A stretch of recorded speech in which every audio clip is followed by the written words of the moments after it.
UEL SportsDock played host to the BUCS Final 8s for the second year running. The opening game saw hosts East London make their Final 8s debut. UEL had won all of their 10 games to win the Premier South title for the first time to seal their spot.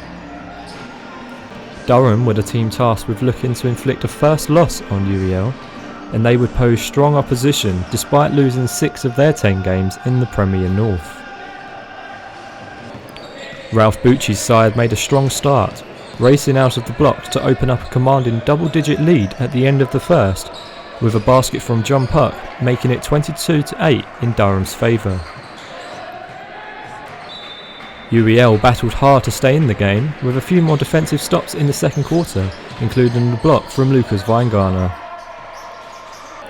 But Durham were able to find a way to keep the scoreboard ticking, with smart ball movement finding David Buchberger open for the free, as Durham headed into the interval with a 44-20 cushion. Into the second half, and UEL attempted to mount a comeback, but they struggled to find their range from beyond the arc, and consecutive misses saw them fall further behind.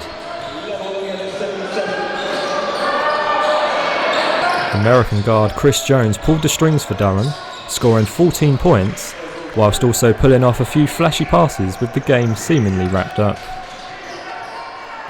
UEL managed to keep the scoreline respectable, but more good ball movement from Durham once again led to a triple from Buchberger, and he would finish with a game-high 18 points as they sealed a convincing victory. UEL head into a points playoff, while Durham booked a spot in the semi-finals for the 5th year in a row, as they claimed a 76-59 victory. 4-time defending champions Worcester were in action as they took on Brunel.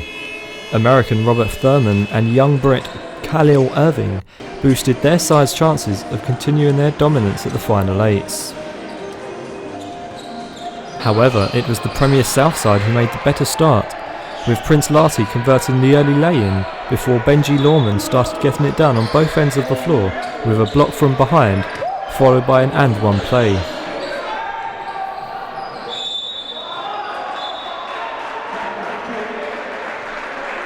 Thurman began to assert his authority for Worcester, displaying his range from the corner, as well as his inside dominance seen so often in the BBL.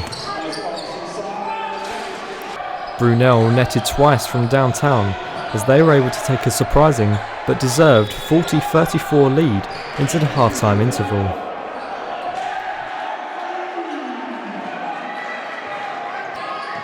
Thurman continued to clean up the boards in the second half as he added yet another putback dunk. Lawman was in full flow to ensure that Brunel maintained their advantage, and a fast break layup gave them a 4-point lead at the end of the third quarter.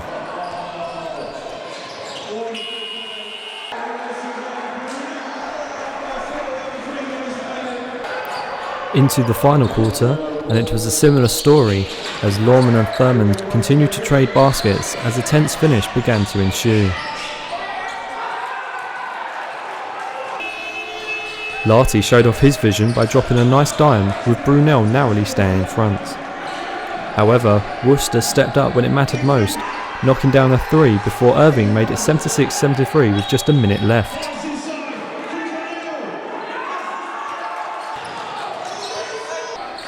Brunel responded and knocked down a shot from range at the second attempt, with Larty tying the game with the clutch 3-pointer.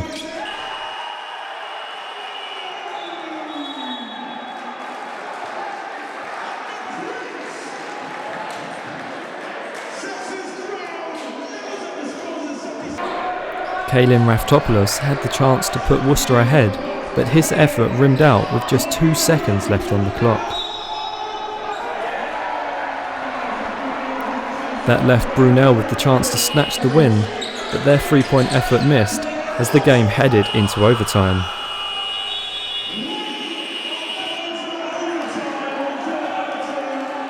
Still, the teams could not be separated until a poor judged foul led to Erikas Jaxtis going to the line and converting all 3 of his free throw attempts to make it 85-82 in the closing stages.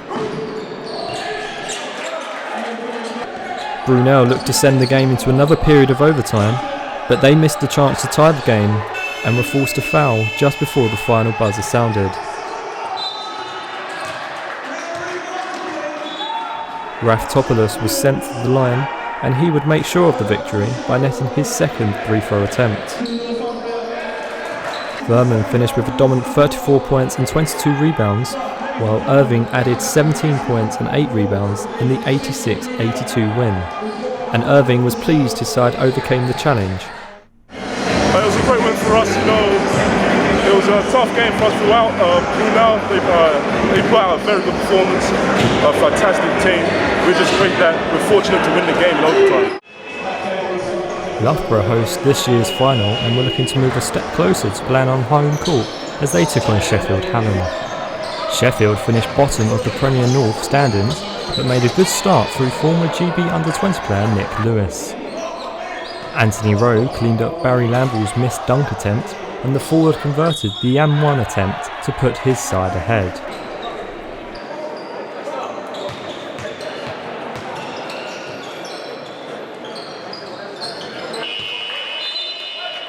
Sheffield soon regained the lead, and a basket from Colin Singh gave them a slender advantage heading into half-time.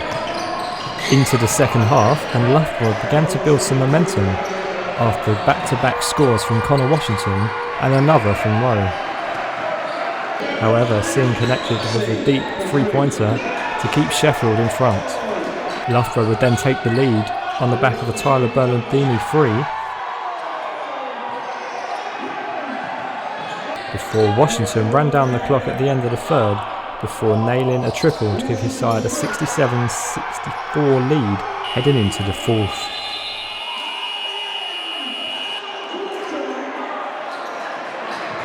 Sheffield hit back and started the final quarter with an and-one play from Zach Gachette before taking control. Washington looked to force the issue with his side down three, but he turned the ball over with just over a minute remaining.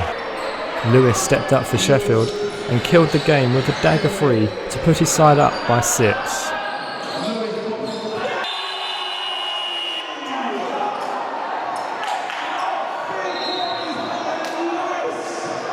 Washington nailed another three late on, but it wasn't enough as Sheffield were able to seal the win from the free throw line. Their captain hit the winning free throw as they set up a semi-final clash with Durham with the 93-84 win.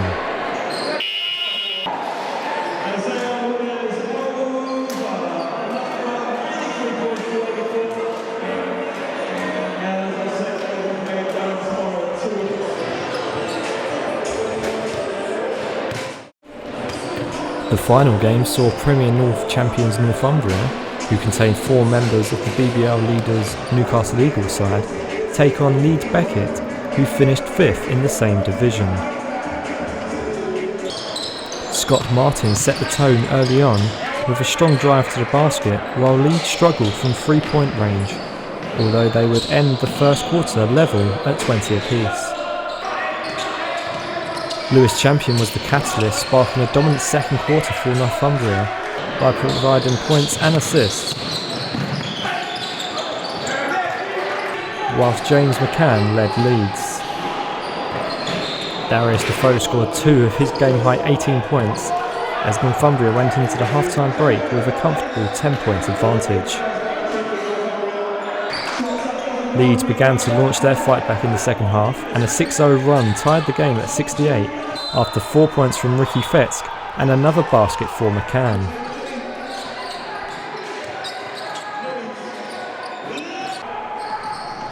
Northumbria stemmed the tide with a big putback dunk from Martin, providing the momentum in the final stages.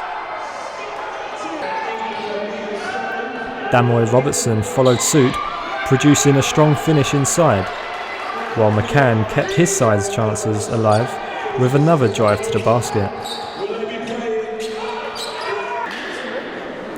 Martin came up big down the stretch for Northumbria and gambled on a missed free throw attempt from his teammate to lay it back in for the and one opportunity. The American then claimed a vital rebound, and it was down to Champion to make sure of the victory by nailing both of his free throw attempts when he was eventually fouled.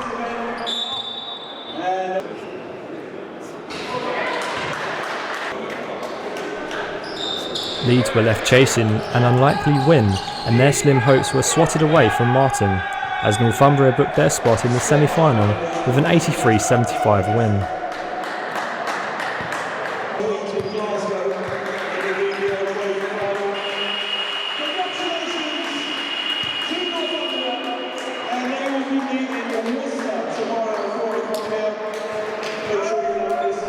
Martin finished with 14 points and gave his thoughts on a busy upcoming schedule that will include a semi-final for Northumbria. Not going to be easy, that's for sure. It's going to be tiring, but you have to prepare for all season, get your body in shape, and you see how it goes. So hopefully it'll work out. Here is confirmation of the 4 quarter-final results, wrapping up day 1 of the BUCS Final 8s.